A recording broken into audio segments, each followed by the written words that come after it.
Have you ever wondered why children do not look exactly like their parents, or why some siblings look so different from each other? The answer lies in the process of meiosis, which generates the gametes for reproduction. Meiosis is the process by which haploid cells are produced from a diploid cell. For this to occur, the chromosomes must be correctly sorted and distributed in a manner to create genetically unique cells with half the number of chromosomes as the original cell.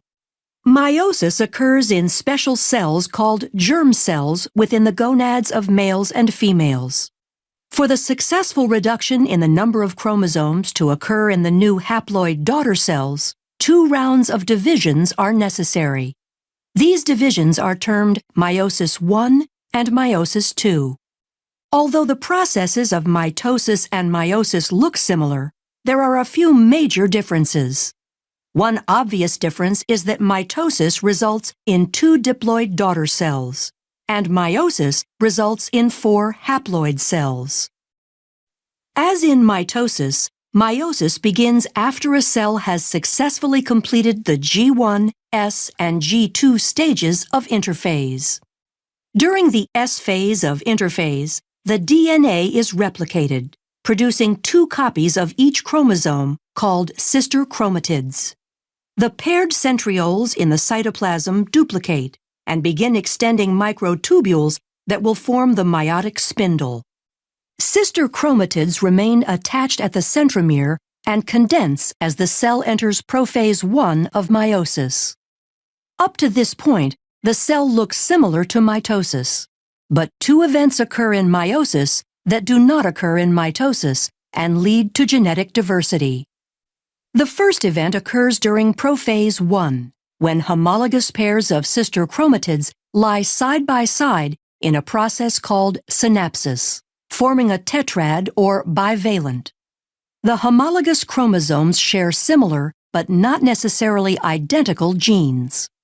Once this structure is formed, the second event, called crossing over, can occur. During crossing over, a physical exchange between chromosome segments of non-sister chromatids occurs, increasing genetic diversity. Prophase I concludes with the fragmentation of the nuclear envelope as the duplicated centriole pairs move to opposite poles of the cell. As they move, the centrioles extend spindle fibers forming the meiotic spindle.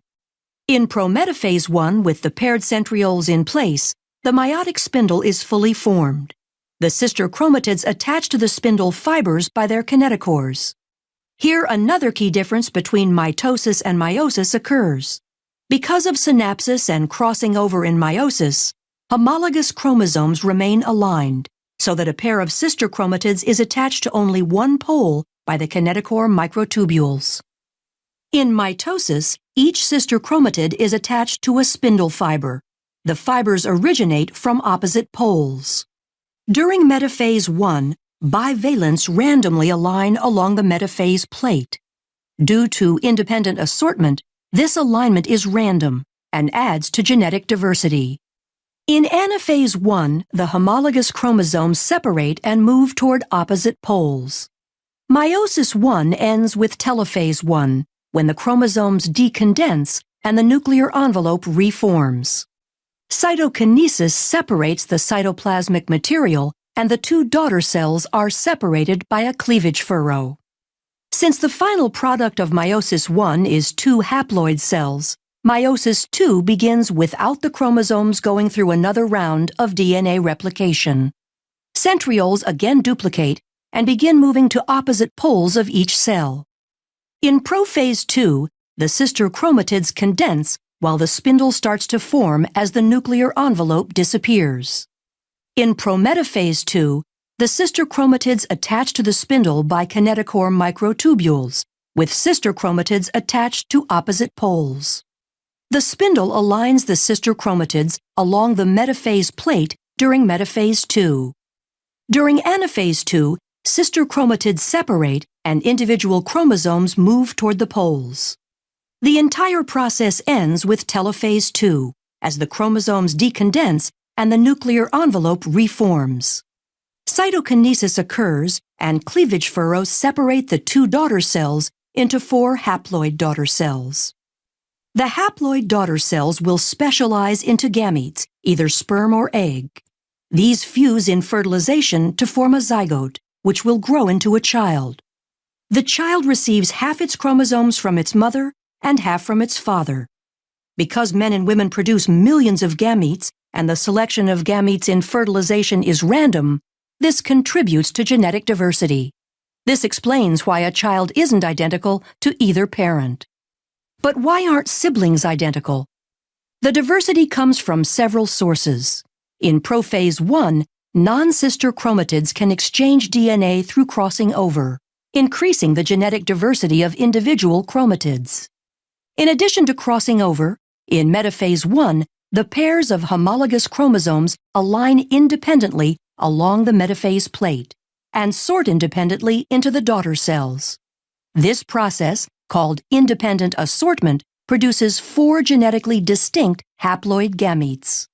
As the total number of chromosomes increases in an organism, the number of genetically distinct gametes increases by 2 to the nth power. This means an organism with n equals 3 can produce 8 unique gametes. For humans where n equals 23, there are 2 to the 23rd power unique gametes formed, or over 1 million different possible combinations. The combination of independent assortment, crossing over, and the random pairing of gametes during sexual reproduction increases genetic diversity and explains why a child will not look exactly like his or her parents or siblings.